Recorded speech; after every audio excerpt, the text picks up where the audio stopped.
Έχετε αναρωτηθεί ποτέ γιατί κάποιοι άνθρωποι προτιμούν να ποντάρουν μόνο όταν οι πιθανότητες είναι υπέρ τους? Λοιπόν, όταν πρόκειται για μάχες ζώων σαν αυτές στο βίντεο, καλύτερα να μην ποντάρετε καθόλου. Γιατί απλά δεν μπορείτε να προβλέψετε τον νικητή. Αυτή η γάτα, το μόνο που ήθελε στη ζωή της ήταν να γίνει καουμπόισσα.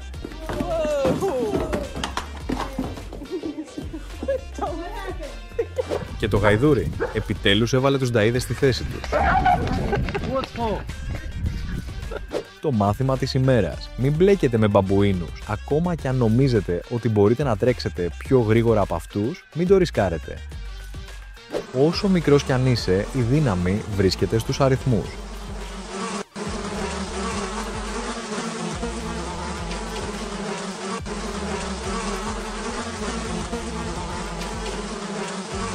Το θάρρος είναι αξιέπαινο, αλλά αυτός ο μικρούλης μάλλον είναι τρελός.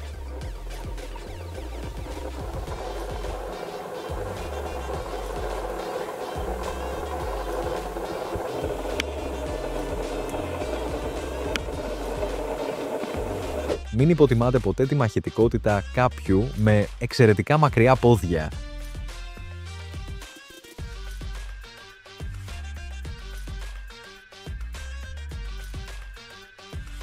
Έχετε ακούσει τη φράση «μαλώνουν σαν το σκύλο με τη γάτα», «μαλώνουν σαν το σκύλο με τον ελέφαντα»? Ακούγεται πιο σωστό, έτσι δεν είναι?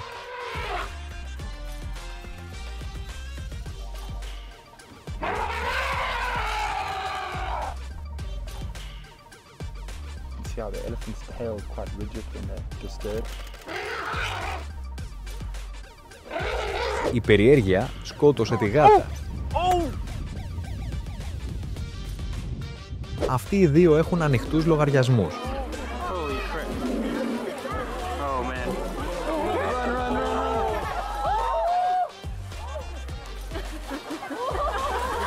Η διαφορά κατηγορίας βάρους είναι τεράστια.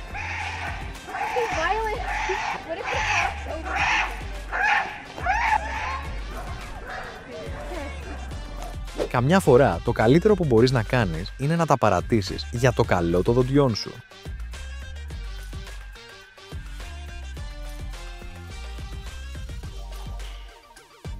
Και αν νομίζετε ότι ο ρινόκερος θα κάνει πίσω, ξανασκεφτείτε το. Αυτός δεν χαρίζεται σε κανέναν.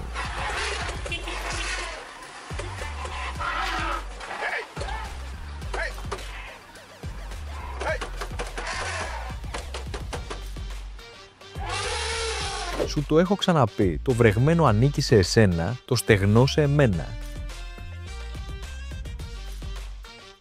Και φυσικά πάντα θα υπάρχει αυτός που πιστεύει πως με τις φωνές θα κερδίσει.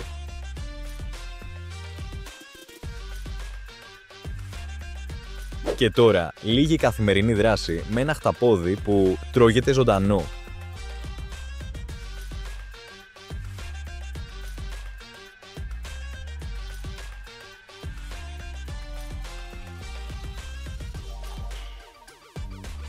Δεν θέλεις να βρεθείς στη μέση ενός τέτοιου καυγά.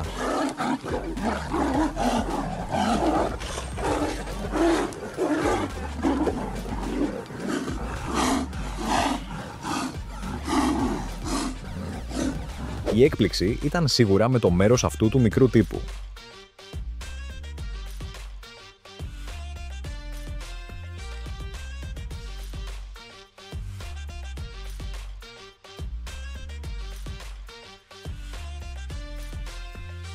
Αν έχεις κάτι μακρύ και λεπτό που κρέμεται από το πρόσωπό σου, καλύτερα να αποφεύγεις αυτά τα μέρη.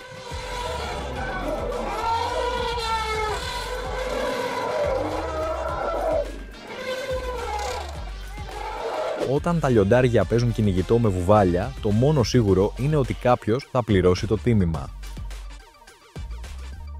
Μία αναμέτρηση ανάμεσα σε δύο πολύ διαφορετικούς θηρευτές.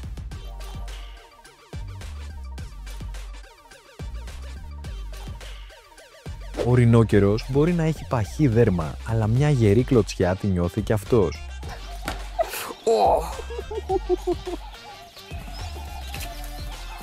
Το καλύτερο αμυντικό σχέδιο, απλά να είσαι μια χίνα.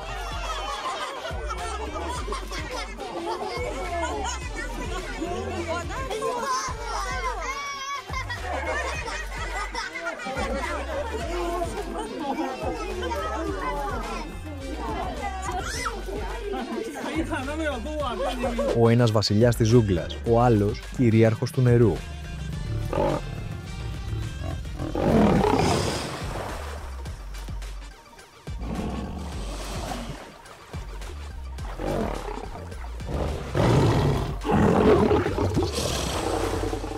Μιλάμε για μάχες βασιλικού επίπεδου.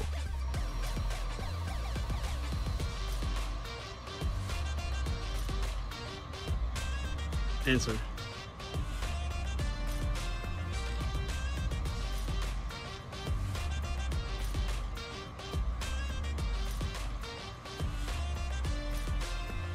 Δεν έχει σημασία τι λέει ο κόσμος. Τα καγκουρό είναι όντως τρομακτικά.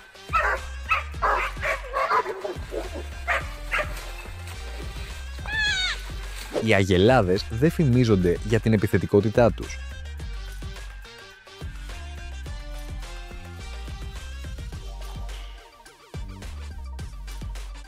Αυτή η κότα όμως τέρμα αυτοπεποίθηση.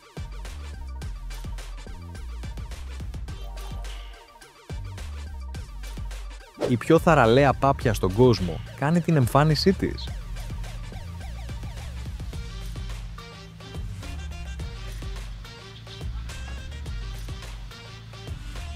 Μια γρήγορη πατημασιά αρκεί για να βάλουν τα πράγματα στη θέση τους.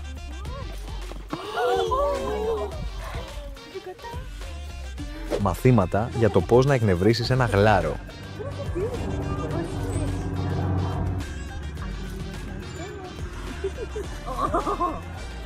Ο αγριόχειρος αποδεικνύει ότι δεν παίζει όταν πρόκειται για την οικογένειά του.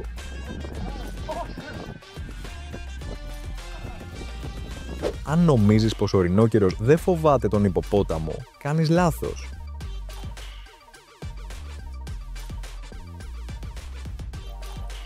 Κάποιος φαίνεται πως θα γίνει το ίδιο του το γεύμα σήμερα.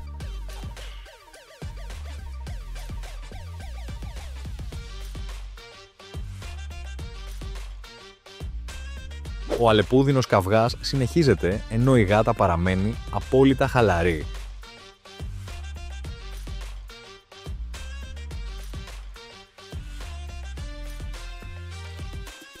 Μην τα βάζετε με τα μικρά του βίσωνα.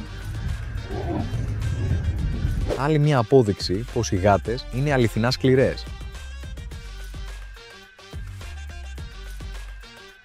Σίγουρα υπάρχει μια ιστορία πίσω από αυτό τον καυγά.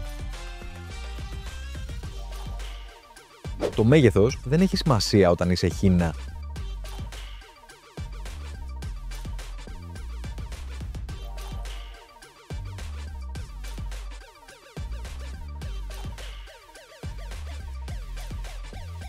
Ο κροκόδιλος του Νείλου μπορεί να μην φοβάται τίποτα, αλλά και ο ιπποπόταμος δεν πάει πίσω.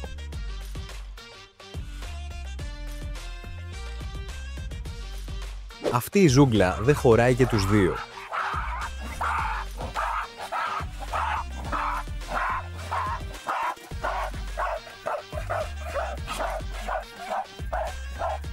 Τι κάνεις όταν έχεις μια αρκούδα στον κήπο σου? Η απάντηση είναι απλή. Προσεύχεσαι να φύγει μόνη της.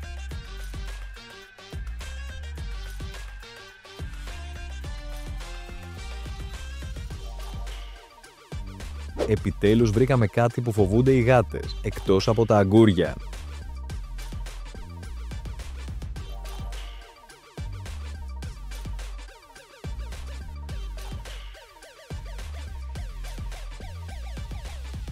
Μάχονται ή χορεύουν, ποιος ξέρει.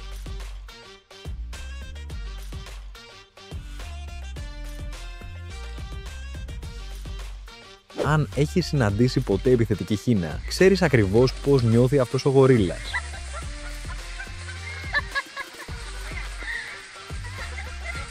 Η μάχη με κέρατα είναι πάντα εντυπωσιακή.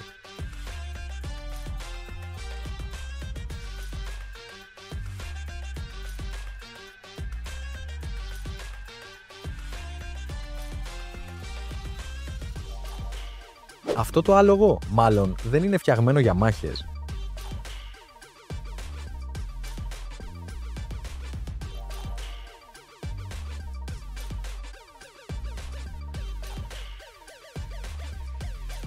Δείτε αυτό το βίντεο στη συνέχεια. Είμαι σίγουρος ότι θα το βρείτε ακόμα πιο ενδιαφέρον.